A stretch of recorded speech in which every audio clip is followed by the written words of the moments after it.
26 minutes after 6 o'clock, we move into another weekend of uncertainty for many displaced residents in KZN. They're forced to seek refuge in community halls after their homes were completely destroyed after being washed away by the flooding.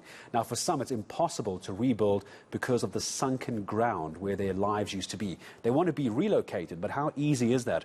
Reporter Manqoba Mchunu has been speaking to some of the residents. Hello to you, Manqoba. So tell me about what some of the families have been telling you about rebuilding their homes. We simply can't say to people that they need to find other places to live. There just isn't anywhere for them to go. Well, Gareth, it's such a sad story for some of the families that we visited today. Today we went to the area of KwaZulu-Natal, which is west of Durban, and this is one of the areas that have been badly affected by the floods. There are quite a number of houses that we went to that are in a state of total devastation. They have been totally destroyed. Some of them have been partially destroyed. I think when we went there, I counted about over 10 houses in that one area alone that have been destroyed. And among those houses is the house of the Shozi family, which has lost about 18 units. These include back units that are used for rental by the property owner. He says that there were 21 in total, but we only found 3 that had been remaining when we went there at the time.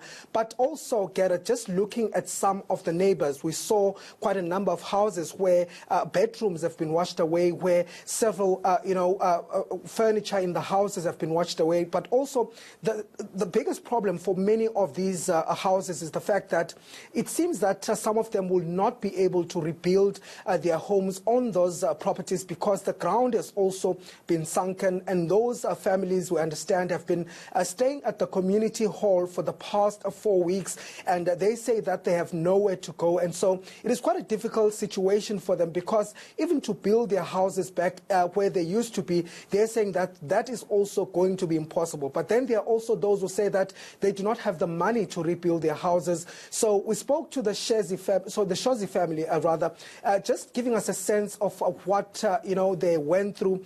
And I also spoke to the Kwela family, who told me that they are also thinking of moving, but they don't know where they are going to be staying. Take a listen to what one of those family members had to say.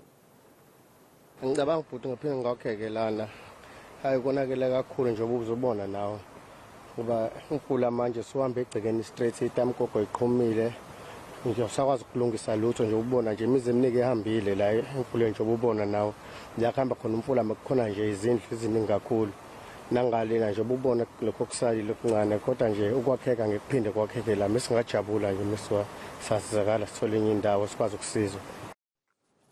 Manqoba, local communities doing what they can, but in the end it also comes down to how provincial government can assist and how quickly they can do it. What is the provincial government saying? Well, Gareth, we did speak to the Human Settlements Department here in KwaZulu-Natal, of course, indicating that they are already starting to look at temporary housing for some of these victims. But for now, we do know that there are over 40,000 of those people here in KwaZulu-Natal that have been displaced by the floods. And these people are staying at various community halls across the province. And in terms of the houses that have been destroyed, we do know that 4,000 of them have been completely destroyed, while about 8,300 of them have been partially destroyed. So these are houses that could still be rebuilt, but of course one of the challenges is that some of them are in those flood-prone areas, and so this will need another relook from the provincial government. The provincial government saying that this is one of the areas that they're looking into, possibly moving some of the... Manqoba, I'm going to ask you just to hold on a second for me. I just interrupted our report.